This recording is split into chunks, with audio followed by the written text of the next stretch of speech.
शांतं शाश्वतं अप्रभेयनगम निर्वाण शांति प्रदम ब्रह्मा शंभुफनंद सेव्यम निशम वेदांत वेद्यम विभुं रामाख्यं जगदीश्वरं सुरगुरुं माया मनुष्यं हरिं वंदेऽहं करुणाकरं रघुवरं भूपालचूडामणिं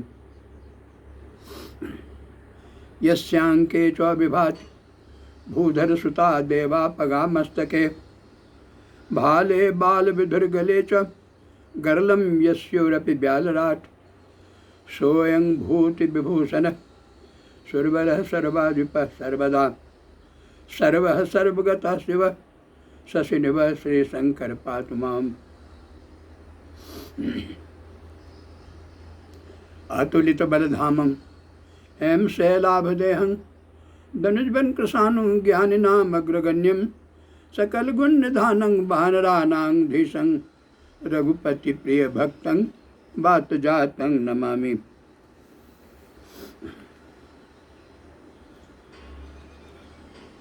पूर्व प्रसंग के अनुसार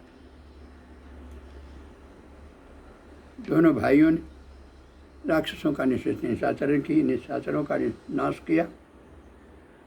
इसी बीच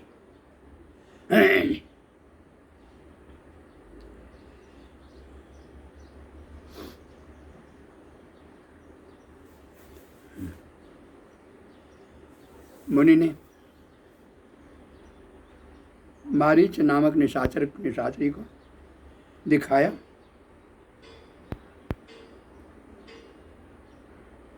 मुनि का द्रोही वह मारीच संतों पर आक्रमण किया।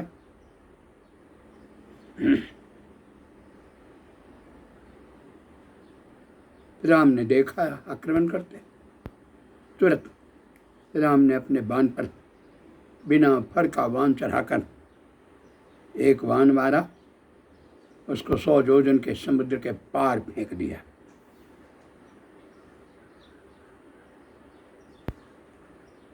पावक सर्वहु सुबाहु। इसी बीच सुबाहु आया, फिर सुबाहु पर भी अग्निबाण का वर्षा किया। सुबाहु पुनि मारा पावक सर।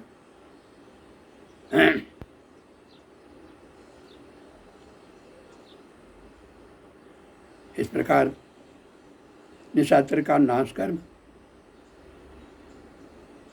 असुरों का नाश कर ब्राह्मणों को निर्भयकारी बनाया। इस प्रकार राक्षसों का नाश कर कुछ दिन तक भगवान राम वहाँ रहे और संत महात्माओं पर अपने अनुग्रह की वर्षा करते रहे। बीच बीच में अनेक पुरानी कथाएं कहा करते रहे। यद्यपि प्रभु सब जानते थे, फिर भी मुनि महात्मा उन्हें पुरानी कथाएं सुनाया करते थे।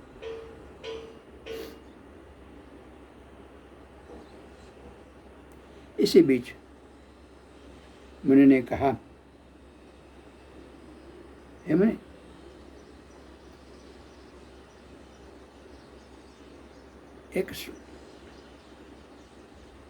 एक और चरित्र, सुंदर चरित्र देखिए। पूछा कहाँ?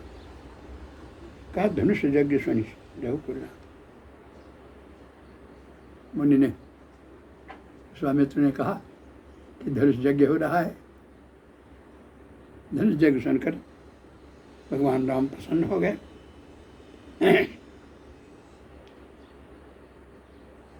मुनि ने कहा चलिए हम लोग धनुष यज्ञ देखेंगे। दोनों भाई मुनि के साथ धनुष यज्ञ देखने चले। जब ये रास्ते में जा रहे थे धनुष यज्ञ देखने, तभी रास्ते में एक आश्रम दिख पड़ा। वह ऐसा आश्रम था जहाँ कोई जीव जंतु नहीं था, बड़ी सुनसान स्मशान की तरह लगता था।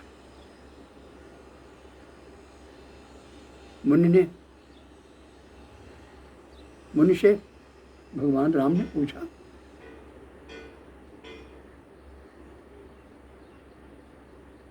यह क्या पूछा? मुनि शिला पर देखी, वहाँ एक शिला था। उस शिला को देखकर प्रभु देखी, सकल कथा मुनि कहा।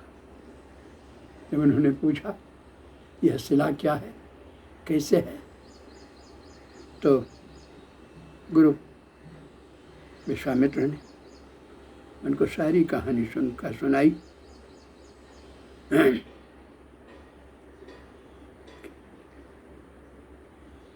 कहा यह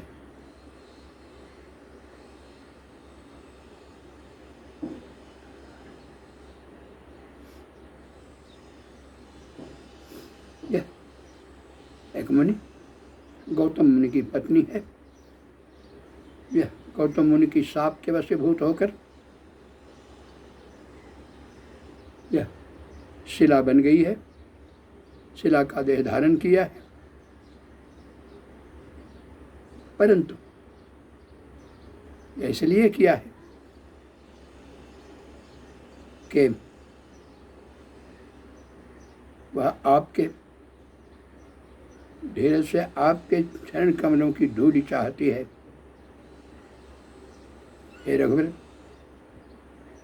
आप इस पर कृपा कीजिए।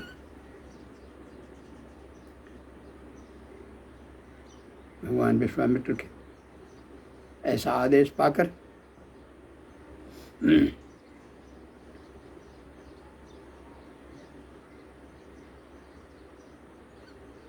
श्री राम जी के पवित्र और शोक को नाश करने वाले चरणों का स्मरण करते पाते ही सचमुच तपोमूर्ति अहिल्या प्रकट हो। कहा, आपका चरण स्पर्श चाहती है, चरण कमल चाहती है, चरण धूलि चाहती है, आप इस पर कृपा कीजिए।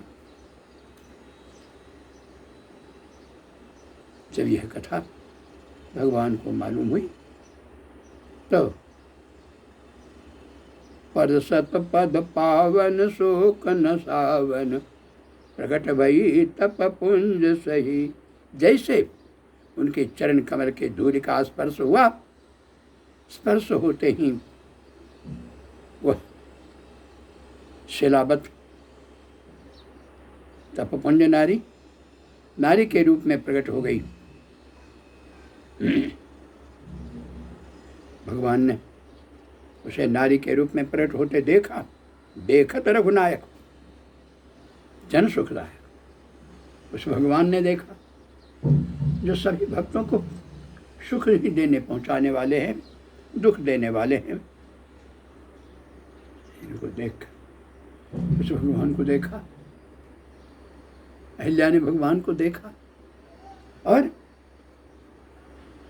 देखते ही भगवान के सामने वो खड़ी हो गई, सन्मुख हुई कर जोड़ी।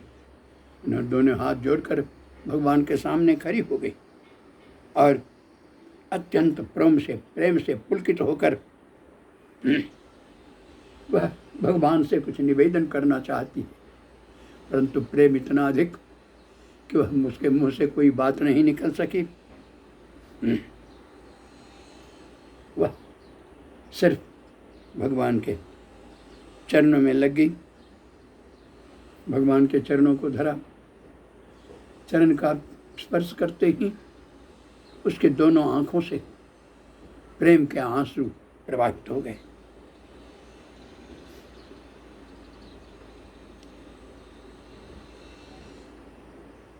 फिर उसने मन में धैर्य धारण किया और रघुपति कृपा भगत पे धीरज मन ऋण किन्ना, प्रभु कह चिन्ह।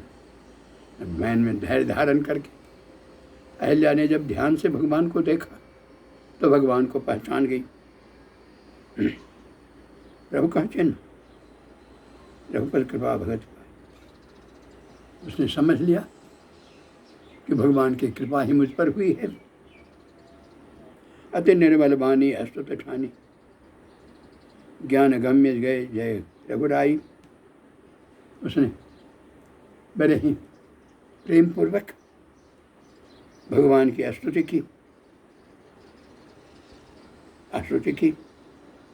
क्या आपने नारिया पावन प्रभु जग पावन। नारियां तो, स्त्रियां तो अपवित्र होती, परंतु आप तो संसार को पवित्र करने वाले हैं, अपवित्र को भी पवित्र करने वाले हैं। अब राजीव बिलोचन भव है मोचन पाहि पाहि चल। इस प्रकार कमल के समान आंख वाले भगवान को देखकर अहिल्या भाव विभोर हो गई और पाहि पाहि कहकर भगवान के चरणों पर जा गिरी।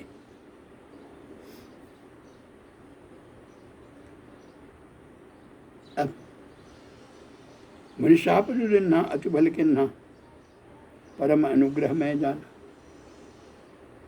अहिल्या कहती है कि मुनि ने जो मुझे शाप दिया वह मेरा कल्याण ही किया, इसलिए मैं समझता हूँ कि उन्होंने मुझ पर कृपा की। इसके कारण देखे भरलोचन हरिभवमोच, संसार के दुखों को दूर करने वाले, संसार के सुख सागर भगवान राम को मैं इन आंखों से देख रही। यह लाभ शंकर जान, मुझको यही लाभ मिला, आशीर्वाद संग उन्होंने जो मुझ पर खूब क्या साप दिया उसका फल मुझे इतना अच्छा मिला।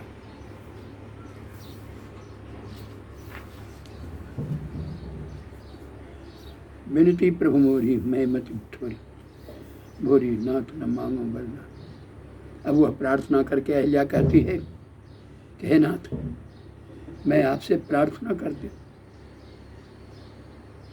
मेरी बुद्धि बहुत छोटी बुद्धि है, मैं और कुछ आपसे नहीं चाहती हूँ, सिर्फ पद कमल परागा रस अनुराग, आपके चरण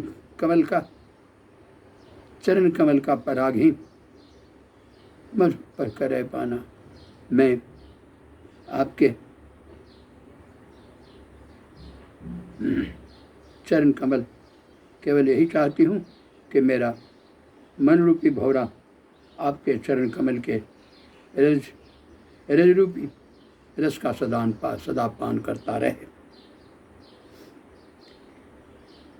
इस प्रकार देह पद सुर सरिता परम पुनीता प्रगट भई शिव शीश धरी। देह पद सुरित कहती है कि जो चरण देव नदी गंगा को प्रकट किया, जिसको शंकर ने अपने सिर पर धारण किया, वही पद सही पद पंकज, वही चरण कमल है। देव पूजत आदि, जिसको ब्रह्मा जिसकी पूजा करते हैं, जैसे सिर धरे कृपाल हरि, जिसे भगवान ने मेरे सिर पर जिस चरण को रखा, एक भांति अधीरा गौतम नारी बार बार हरिचरण। इस प्रकार अहिल्या भाव विभोर होकर बार बार भगवान के चरणों पर गिरी।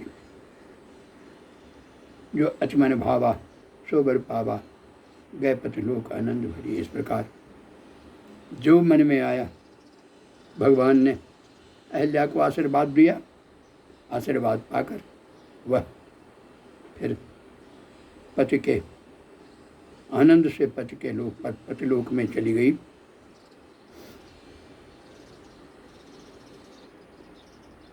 अस प्रभु दीन बंधु हरि, कारण रहित दयाल। भगवान राम अकारण ही दया करने वाले हैं, ऐसे दयालु भगवान तुलसीदास सठ थे भजो। तुलसीदास कहते हैं रे सठ, ऐसे दयालु भगवान को भजो, सारी कपट जल जाए, सारे छल प्रपंच को छोड़कर ऐसे भगवान के चरण कमलों को भजो। बोले श्याम रामचंद्र की जय।